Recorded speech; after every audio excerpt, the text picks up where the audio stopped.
Assalamualaikum warahmatullahi wabarakatuh.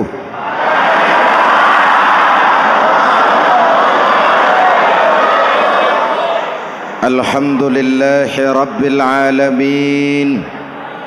Wassalatu wassalamu ala asyrafil mursalin Sayyidina wa maulana Muhammadin wa ala alihi wa sahbihi ajmain, amma ba'du. Para ulama yang saya muliakan, hadirin hadirat ma'asyiral muslimin yang saya cintai, banyak kita alami perubahan-perubahan yang terjadi, baik perubahan yang menyangkut sosial budaya, lebih-lebih yang menyangkut sosial politik. Yang tidak banyak mengalami perubahan adalah sosial ekonomi. Bahkan angka kemiskinan kita naik menjadi 3/5 dari total penduduk kita hidup di bawah garis kemiskinan, dan 20% diantaranya miskin mutlak. Perubahan-perubahan yang terjadi menyadarkan kita kepada kebenaran Al-Quran ketika Allah menyatakan wa tilkal ayyamu nudawiluha bainan nas. Hari itu kami putar di antara manusia. Ada saat datang, ada waktu pergi. Ada hari lahir, ada saat kembali. Ada waktu dilantik, ada saat menyerahkan jabatan. Hari kami putar di antara manusia dan hidup cuma sekadar menunggu giliran. Soalnya kemudian di tengah perubahan-perubahan yang terjadi begitu cepat, what must we do now?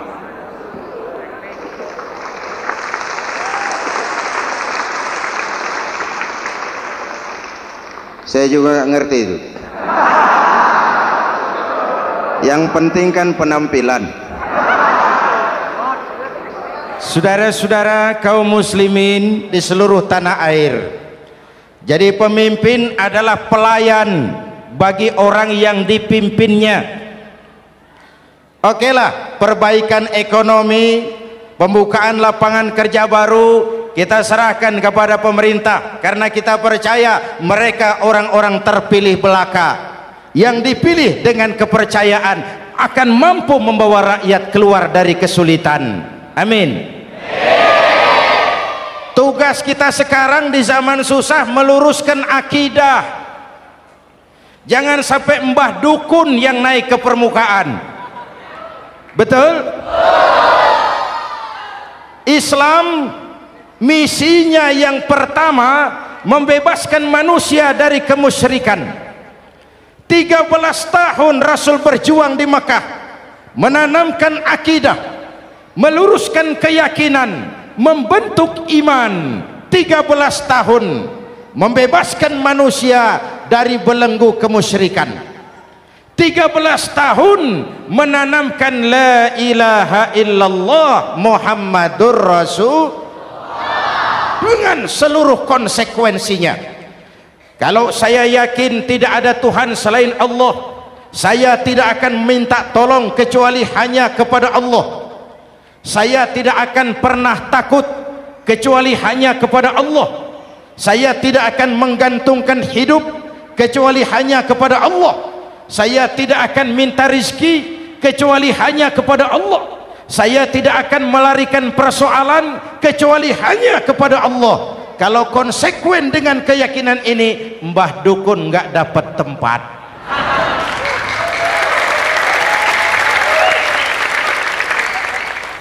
Akur? Ayo lihat secara sederhana. Saya sandaran di tiang, tiangnya ambruk, sayanya jatuh. Saya sandaran di tembok, temboknya runtuh, saya juga runtuh. Saya sandaran kepada orang kaya, dia jatuh miskin, saya bangkrut. Saya sandaran kepada jenderal, dia pensiun, saya selesai. Tapi kalau saya sandaran hanya kepada Allah, Allah tidak akan pernah miskin, Allah tidak akan pernah lumpuh, Allah tidak akan pernah terpuruk, dan Allah tidak akan pernah berkurang kekuasaannya.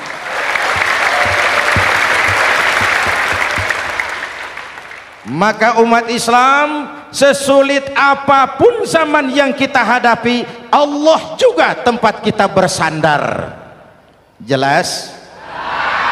Selama ini kita iman dalam ucapan tapi sekuler dalam perbuatan. Di masjid ada Allah, di kantor Allah tidak ada, maka korupsi merajalela.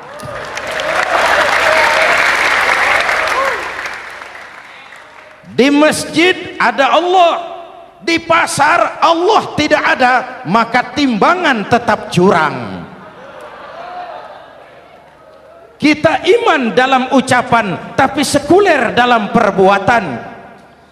Oleh karena itu, sesulit apapun zaman yang kita hadapi, iman jugalah pegangan kita, Allah juga tempat kita bersandar.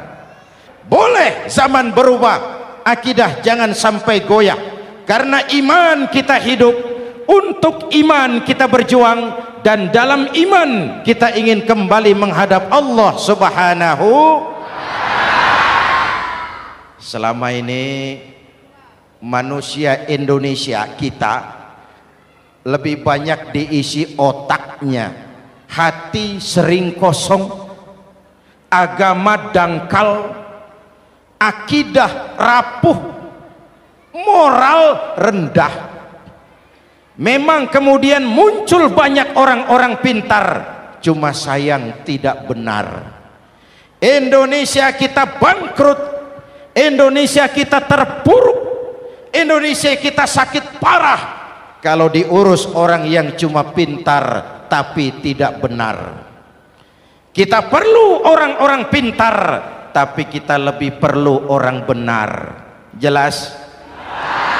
Kalau cuma pintar tapi tidak benar, itu yang sering saya sampaikan, nanti disuruh ngurus beras malah nimbun beras.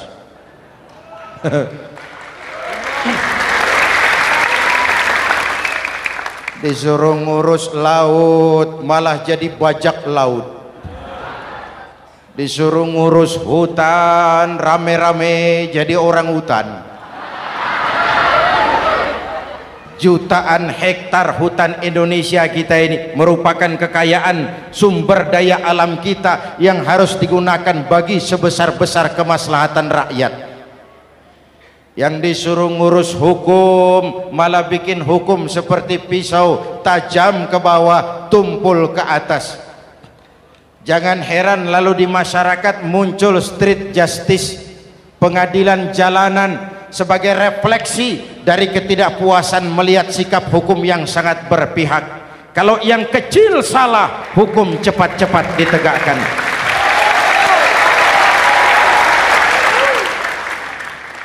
Lihat saja sekarang ini, kalau orang terkenal banyak uang punya masalah, antri yang bela. Betul?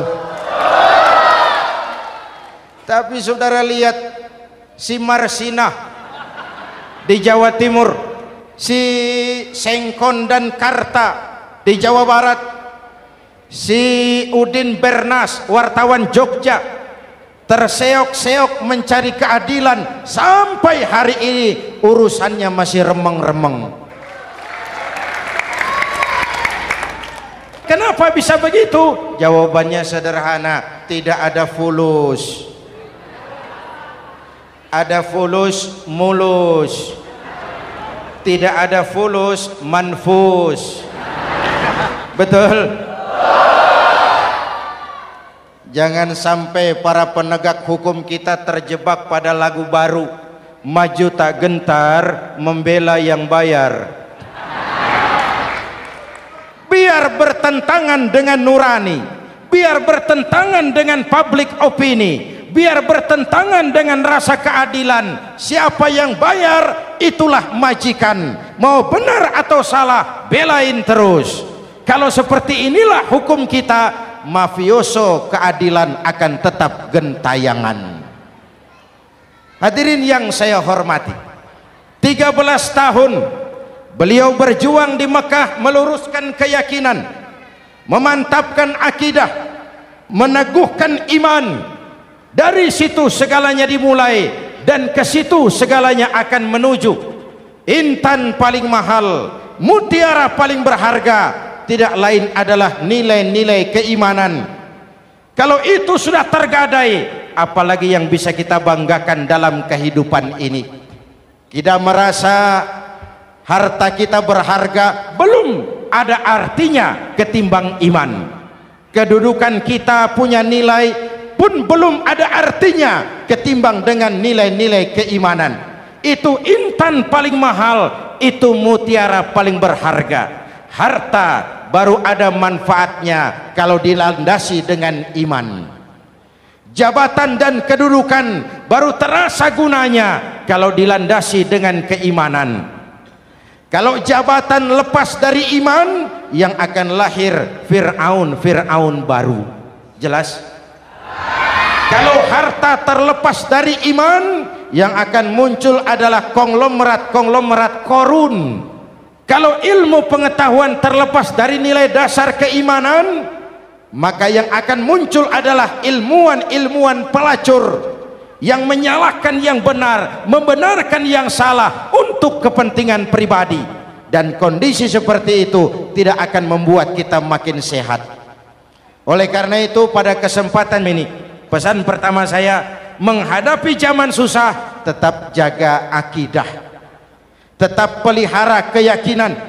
Kesulitan bukan untuk ditakuti, untuk diatasi. Hidup adalah kerja keras, bukan keajaiban. Perubahan tidak akan datang hanya dengan simsalabim abragadabra. Perubahan tidak akan muncul hanya dengan berandai-andai. Perubahan tidak akan turun dari langit seperti turunnya embun di waktu malam. Perubahan adalah kerja keras, sehingga Al-Quran membimbing kita, innallaha la yughayyiru ma biqaumin hatta yughayyiru ma bi anfusihim. Allah tidak akan mengubah keadaan suatu bangsa kalau mereka tidak mau mengubah apa yang ada di dalam diri mereka. Yang ada di dalam diri itu rule of thinking, state of mind, cara kita berpikir, cara kita memandang kehidupan, cara kita mengatasi persoalan. Hadirin yang saya hormati, inilah iman. Berangkat dari ini kita menyadari ini ujian buat kita rakyat. Dan kita rakyat Indonesia ini kalau sama susah sih sudah kenyang. Ya Pak? Ya Pak? Kita ini sebagai bangsa mengalami apa yang disebut oleh Bung Karno up and down, naik turun, timbul tenggelam, pasang surut. 350 tahun dijajah oleh Belanda, kita susah. Berangkat Belanda masuk Jepang, susah lagi. Pergi Jepang, datang nikah, susah lagi. Lalu kita merdeka, dirongrong oleh berbagai pemberontakan, susah lagi. Makan bulgur, antri minyak. Lalu PKI berontak, susah lagi. Muncul orde baru, lama-lama susah lagi. Orde baru selesai, naik reformasi, mulai repot nasi, susah lagi.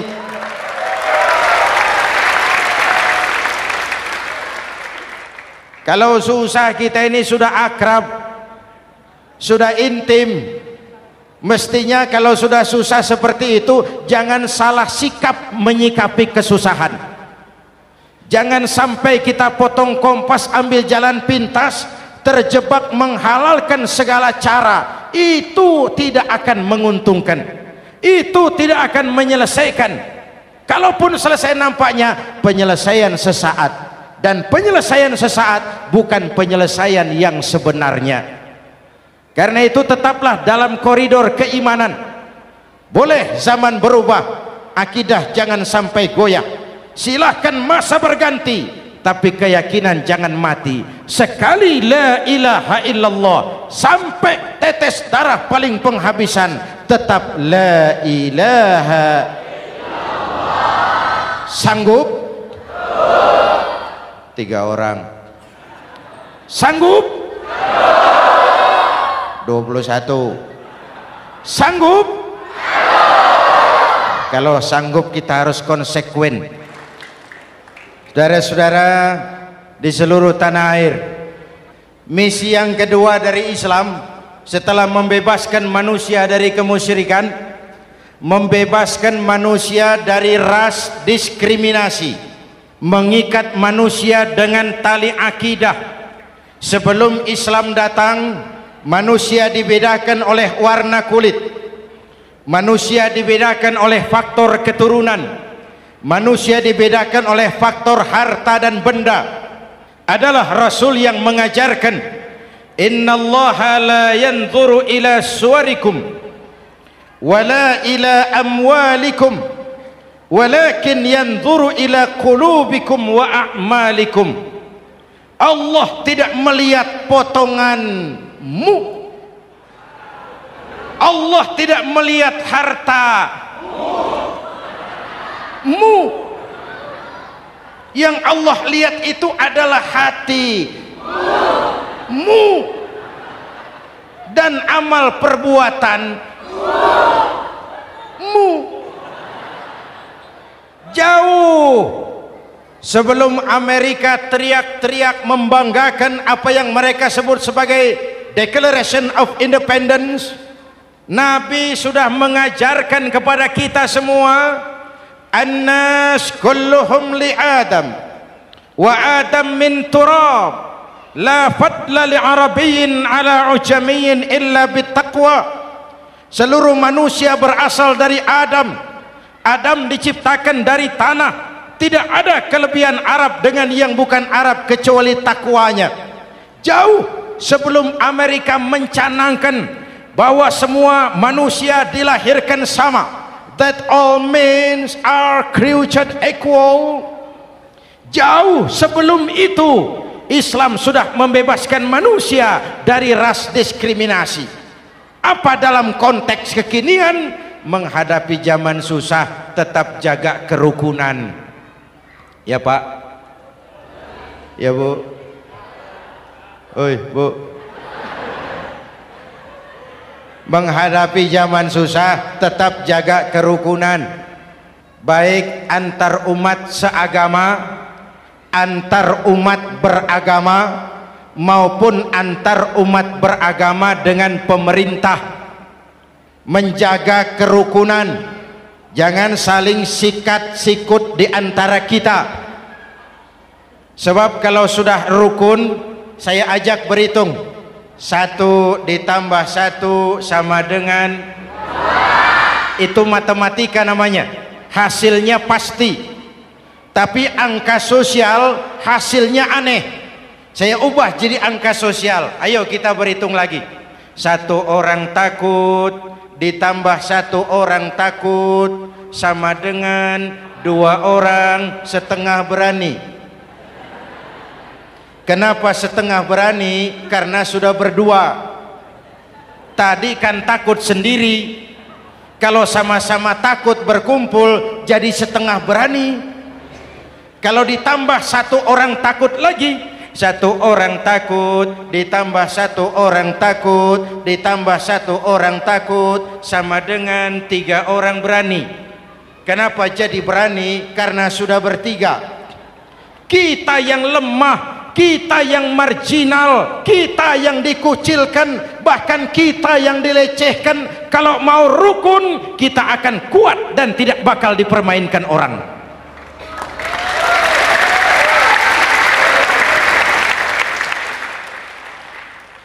Tapi kalau rukunnya yang satu mau menikam yang lain, saya ajak berhitung lagi. Yuk berhitung yuk. 1 ekor ayam ditambah 1 ekor musang sama dengan 1 ekor musang. Kemana ayamnya? Dimakan musang. Betul nggak nih hitungan? Ayo kita hitung lagi. 1 ekor ayam ditambah 1 ekor musang sama dengan 1 ekor musang. Kemana ayamnya? Dimakan musang. Jadi kalau kita suka kumpul dengan orang yang mau makan kita, selesailah kita.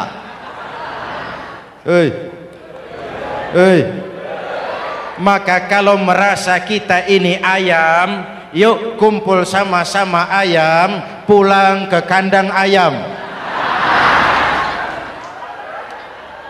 Kalau ada ayam kumpul ke kandang musang, itu namanya ayam minum baygon. Jelas? Menjaga kerukunan. Pertama, antar umat seagama, sesama muslim harus saling menjaga, harus saling memelihara. Baik dia muslim yang jadi kapolri, baik dia muslim yang jadi kasat, baik dia muslim yang jadi pengusaha, baik dia muslim yang jadi petani, nelayan, guru, semua komit menjaga semangat kebersamaan, rukun antar umat seagama. Jelas? Jelas? Hadirin yang saya hormati, atas dasar itu saya ingatkan kembali, kita semua ingin persoalan terorisme dilepaskan kaitannya dari agama manapun. Tidak ada kaitannya terorisme dengan Islam, dengan Kristen, dengan Hindu, dengan Buddha. Tidak ada kaitannya terorisme dengan pondok pesantren.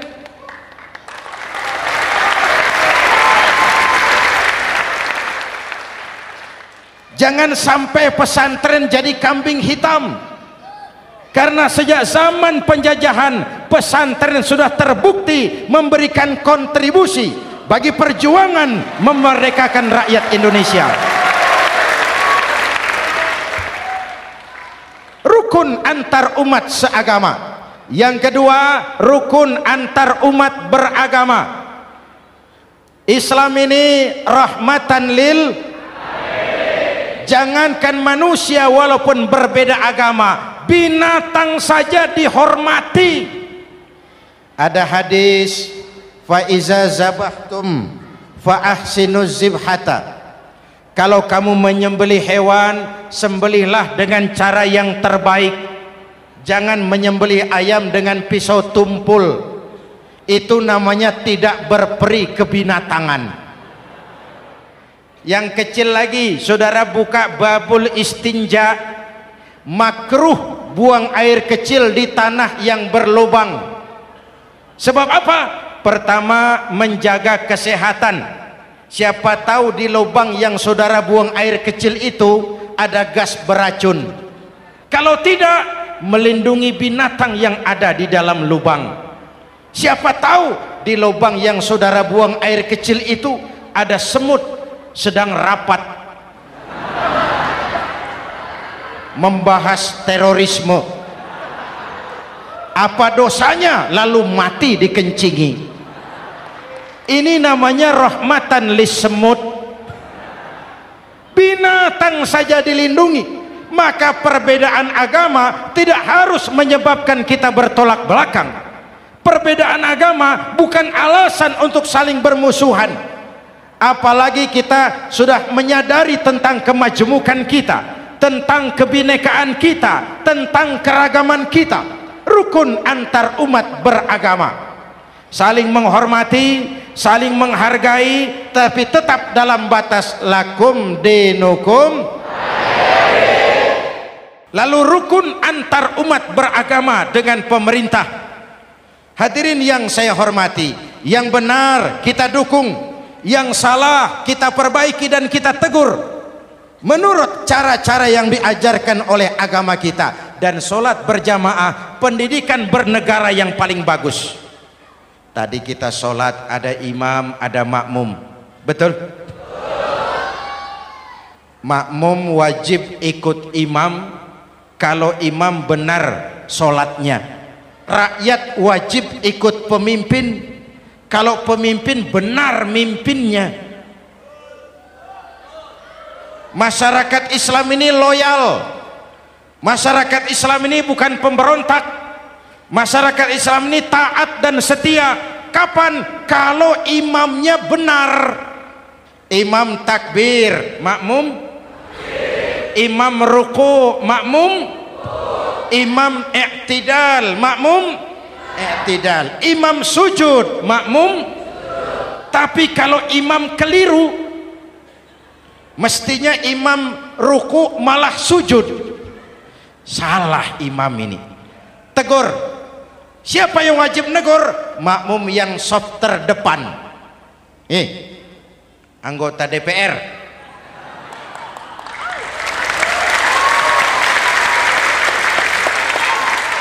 Ini wakil-wakil makmum ini, saf di depan ini. Kalau imam keliru, mereka paling tahu.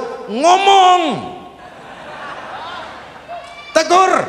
Bagaimana negurnya? Ada aturan main.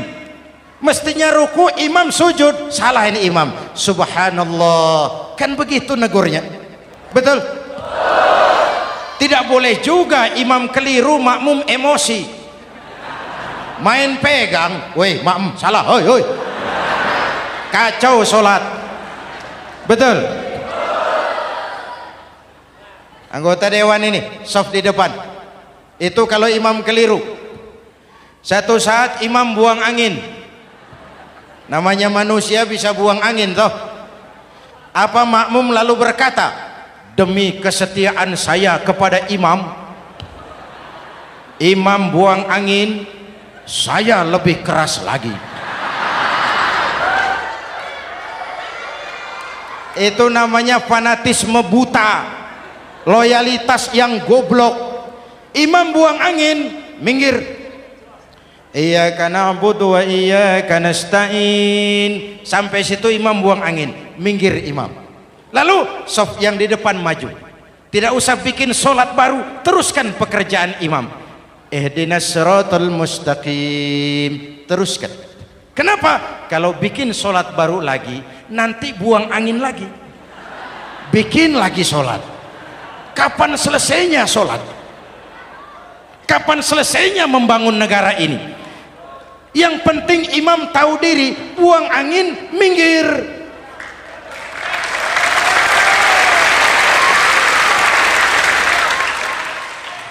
Ini kacaunya sholat berjamaah kita sekarang. Kacaunya negeri kita sekarang. Banyak imam sudah buang angin, gengsi. Diam aja merasa nggak punya salah. Dikasih tahu sama makmum, imam tadi buang angin ya, malah jawab sedikit. Apa kalau sedikit lalu tidak batal sholat itu?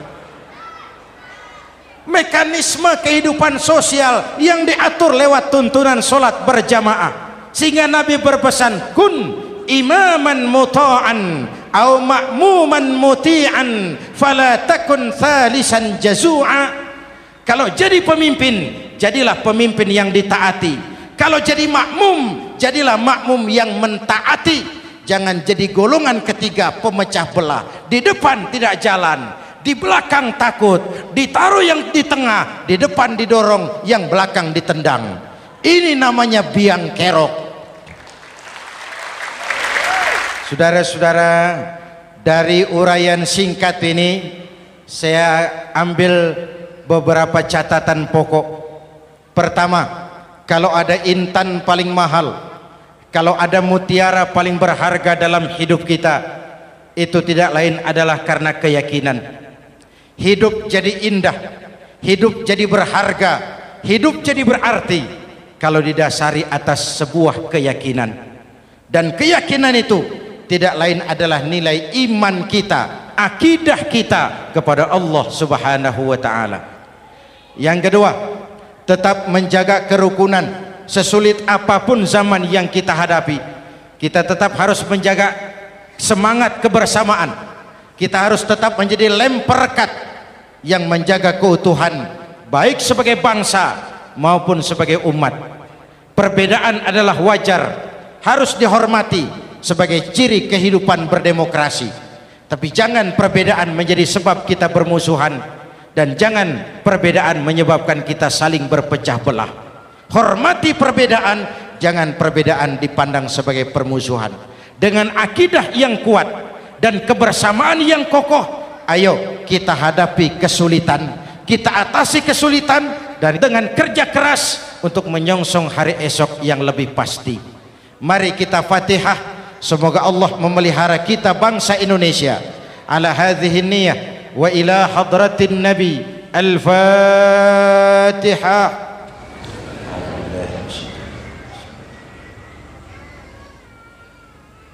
Iyyaka na'budu wa iyyaka nasta'in, ihdinas siratal mustaqim, siratal ladzina an'amta 'alaihim. Bismillahirrahmanirrahim. Amin. Alhamdulillahi rabbil alamin. Allahumma salli wa sallim wa barik ala sayyidina Muhammadin wa ala alihi wa sahbihi ajma'in.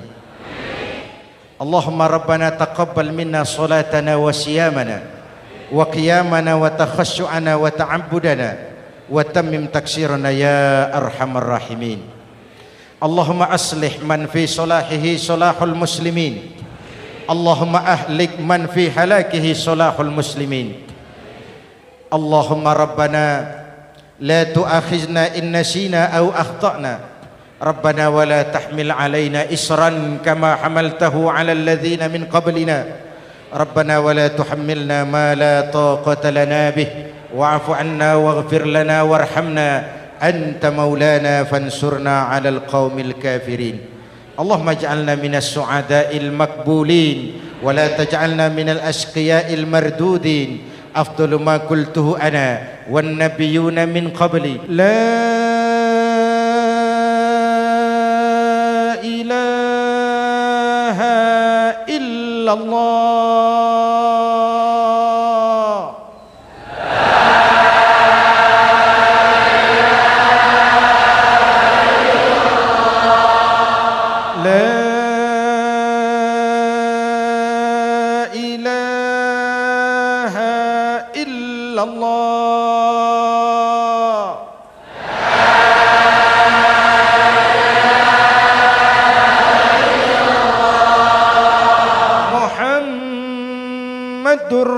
Rasulullah